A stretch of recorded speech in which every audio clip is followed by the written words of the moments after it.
Hi all, welcome back to click.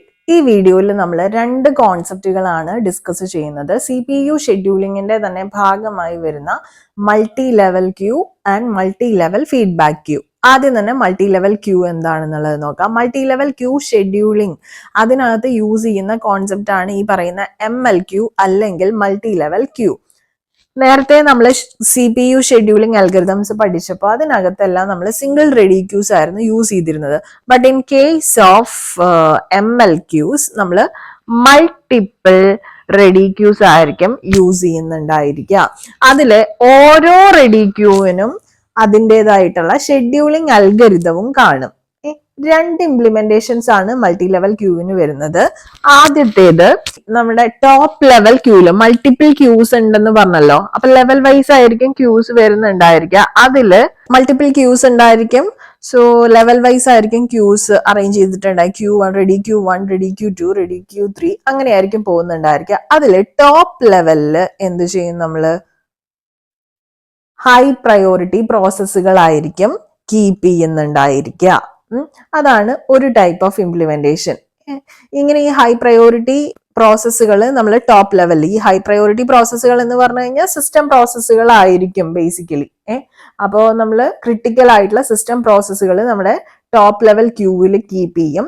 പിന്നെ വരുന്ന മറ്റ് process, interactive process, batch process or background process, what ever kind of process having lower priority than the system process, critical system process will be keeping in the next levels in what we say ഒരു descending ഓർഡറിലാണ് ഇതിനകത്ത് keep ചെയ്യുന്നുണ്ടായിരിക്കുക. ഈ പറയുന്ന പ്രയോറിറ്റിന്റെ ബേസിസിൽ, അതായത് താഴേക്ക് പോകുന്തോറും law പ്രയോറിറ്റിയിലേക്കായിരിക്കും നമ്മൾ എത്തിക്കൊണ്ടിരിക്കുന്നുണ്ടായിരിക്കുക. So ആ ഒരു ടൈപ്പ് ഓഫ് ഇംപ്ലിമെന്റേഷൻ ആണ് ഫസ്റ്റ് ടൈപ്പ് എന്ന് പറയുന്നത്. ടോപ്പ് ലെവലില് ഹൈ പ്രയോറിറ്റി പ്രോസസ്സുകൾ കീപ്പ് ചെയ്യുക. അല്ലെങ്കിൽ നമുക്ക് ചെയ്യാവുന്ന രണ്ടാമത്തെ ഒരു ഇംപ്ലിമെന്റേഷൻ എന്ന് പറയുന്നത് ഷോർട്ടർ ജോബ്സ് എന്ത് ചെയ്യും?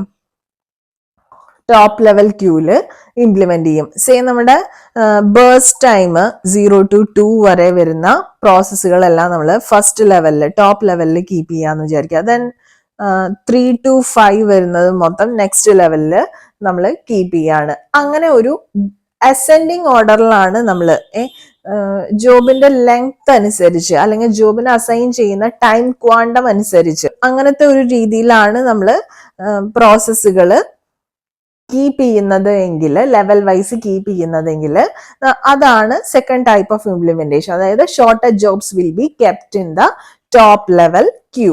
ഓക്കെ, ഇതിനകത്ത് ഏറ്റവും വലിയ ഡിസഡ്വാൻറ്റേജ് എന്ന് പറയുന്നത് സ്റ്റാർവേഷൻ ആയിരിക്കും.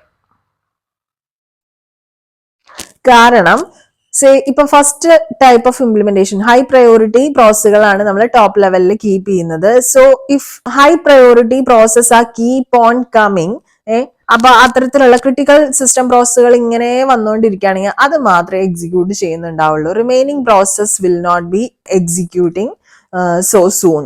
ഓക്കെ, സിമിലർലി ഷോർട്ടർ ജോബ്സ് അത് ടോപ്പ് ലെവലിൽ കീപ്പ് ചെയ്യുന്ന രീതിയിലുള്ള ഇംപ്ലിമെന്റേഷൻ ആണ് നമ്മൾ ഫോളോ ചെയ്യുന്നതെങ്കിൽ, കൂടുതൽ ലെങ്തി ആയിട്ടുള്ള ജോബ്സ് വരുന്നതെല്ലാം എന്ത് ചെയ്യും? അങ്ങനെ അങ്ങ് ക്യൂല്, റെഡി ക്യൂസിൽ, നെക്സ്റ്റ് ലെവലിലുള്ള റെഡി ക്യൂസിൽ അങ്ങ് വെയിറ്റ് ചെയ്ത് കിടക്കുകയുള്ളൂ. ഈ അടുത്ത കാലത്തൊന്നും എക്സിക്യൂട്ട് ചെയ്യുന്നുണ്ടായിരിക്കില്ല. So we can say that the biggest disadvantage of multi level queue scheduling എന്ന് പറയുന്നത് സ്റ്റാർവേഷൻ ആയിരിക്കും.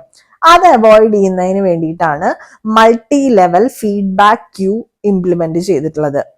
ഇവിടെ നിങ്ങൾ ഓർത്ത് വെക്കുക, once all the processes in the top level queues are completed, then only CPU will be given to the process in the lower level queues. അതുകൊണ്ടാണ് ഈ starvation വരുന്നത്. ഇനി MLFQ ഷെഡ്യൂളിങ്, അതായത് MLQ മൾട്ടി ലെവൽ ക്യൂവിന്റെ disadvantage overcome ചെയ്യാൻ വേണ്ടിയിട്ടാണ് നമ്മൾ MLFQ implement ചെയ്തിട്ടുള്ളത്.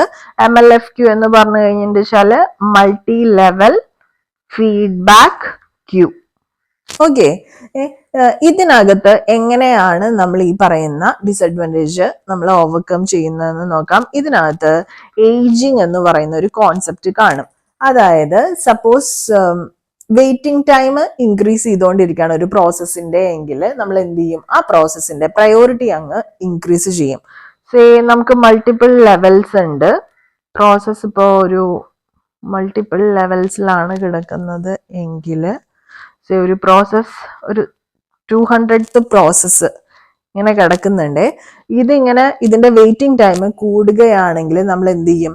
ഓക്കെ, ഇങ്ങരുടെ വെയിറ്റിംഗ് ടൈം കുറച്ചധികം ആയിട്ടുണ്ട്, സോ ഇങ്ങനെ എന്ത് ചെയ്യും? നെക്സ്റ്റ് ലെവൽ ഓഫ് ക്യൂവിലോട്ട് മൂവ് ചെയ്യും. അങ്ങനെയുടെ പ്രയോറിറ്റി ഇൻക്രീസ് ചെയ്യാണ് ചെയ്യുന്നത്. അങ്ങനെ പിന്നെ അങ്ങേര് കുറെ നേരം വെയിറ്റ് ചെയ്ത് കിടക്കേണ്ടി വരികയാണെങ്കിൽ അഗെയിൻ ഇങ്ങരുടെ പ്രയോറിറ്റി നമ്മൾ ഇൻക്രീസ് ചെയ്യും. So P200 will be moving to the top level within a time boundary.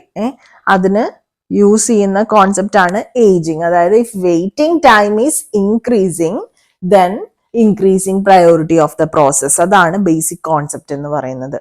Okay, അപ്പോ ഈ multi level queue, multi level feedback queue, ഈ കോൺസെപ്റ്റ്സ് നിങ്ങൾക്ക് മനസ്സിലായി എന്ന് വിചാരിക്കുന്നു. ഇതിനകത്ത് എന്തെങ്കിലും സംശയങ്ങൾ ഉണ്ടെങ്കിൽ നിങ്ങൾക്ക് കമന്റ് സെക്ഷനിൽ ചോദിക്കാം.